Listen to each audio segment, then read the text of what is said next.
Oh, well, hello there, you beautiful human. I am Andrea Dawn, and today we are here talking yoga philosophy.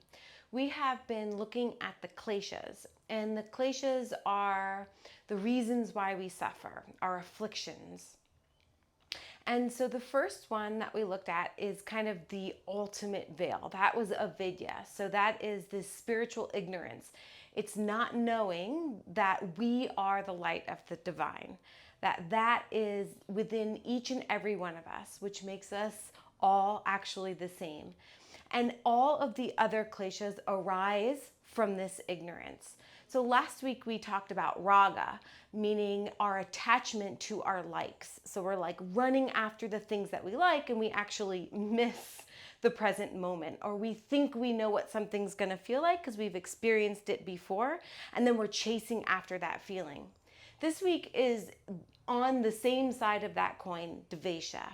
It's an attachment, all the same, but it's running away from what we don't like. So it's an attachment to our dislikes.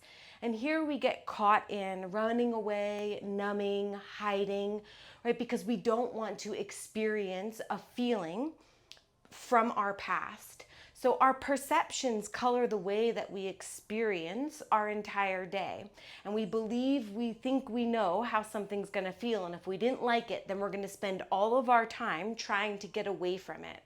When really the antidote would be to simply feel that feeling, because we know, right? We're not in that spiritual ignorance. We know that we are the light of the divine. We know that that feeling is going to pass. So if we don't spend all of our time running away, then we can actually get to maybe what we're looking for, which would be a little bit more joy and ease and peace. So again, each week I like to write and come up with really my own interpretation of all of the yoga philosophy to make it feel alive for me. And I always encourage you to do the same.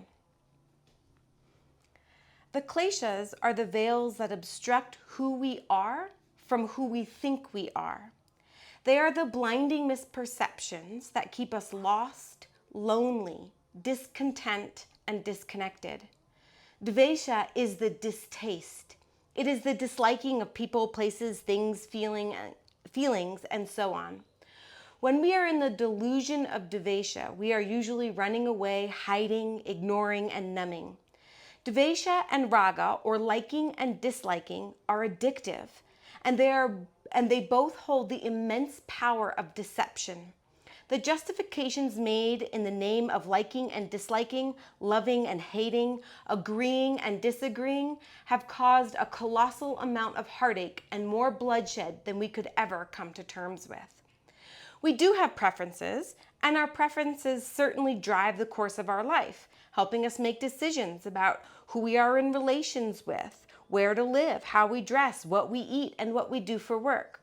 I don't believe it's the actual preference that is the veil. The veil is when I believe I am the preference or the non-preference in this case.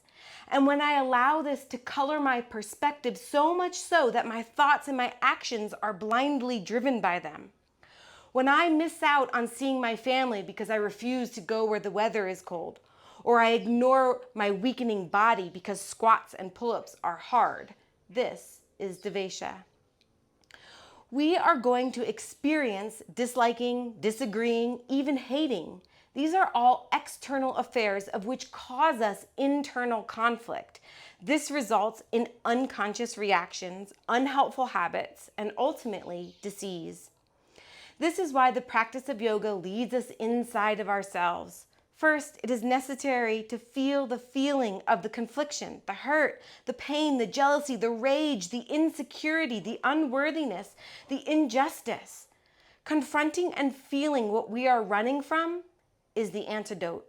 We no longer have to run if we are not scared of what we're going to feel.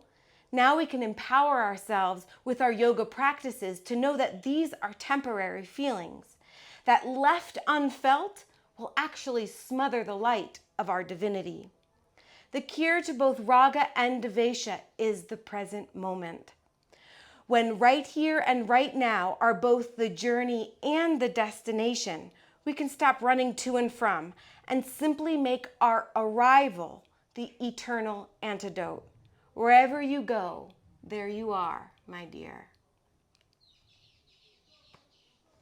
And I talked about this last week as the emergence, but we could also think about it as the arrival. The arrival is always into the unknown. And when we allow ourselves to be in that trust and that knowing of our divine light, we don't have to be scared of what's going to happen. We know that whatever it is, we can sit and feel the feelings that arise from that happening, but that we are so much deeper, so much more than all of that feeling. So we don't have to run to and from, we get to just be. And isn't that a relief? We get to just show up. And in itself, that is more than enough. I hope this was helpful to your understanding. Please comment. Please like and subscribe. These videos will be coming to you every week from our home here in Guatemala. We are creating our own yoga retreat space. And so until then, we get to YouTube together. Always a blessing, honor, and privilege. My heart sees and feels and smiles to yours. Namaste, yogis.